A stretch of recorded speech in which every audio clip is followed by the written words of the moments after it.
বন্ধুরা, আজকের গল্পের আসরে তোমাদের জন্য থাকছে গোপাল ভাঁড়ের গরিবের ঘোড়া রোগ।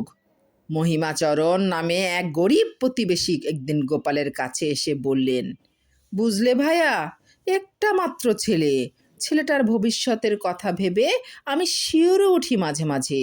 ছেলেটা দেখছি আমায় শান্তিতে মরতেও দেবে না। মরে গেলে যে কি করবে কুল কিনারা পাই না। কোনো বুদ্ধি দিতে পারেন এ ব্যাপারে? মহিমাচরণের এ কথা শুনে গোপাল বলল, কেন, কি হয়েছে তার? গোপালের এ কথা শুনে মহিমাচরণ তখন বললে, গরিবের ঘোড়া রোগ হলে যা হয়, খায় দায় আর সারাদিন টো টো করে ঘুরে বেড়ায়। একটুও ভাবনা চিন্তা নেই, কি করে খাবে পড়বে, আমি মরে গেলে সংসারের কি হাল হবে, সে কোনো কাজকর্মে মন দিচ্ছে না। গোপাল মহিমাচরণের সব কথা শুনে তারপর বললে, তা অত ভাবনা কিসের? বোঝাই যাচ্ছে আপনার ছেলে গোবেচারা নয়, তাই রত্নটি ঘোড়া রোগে মারা যাবে না।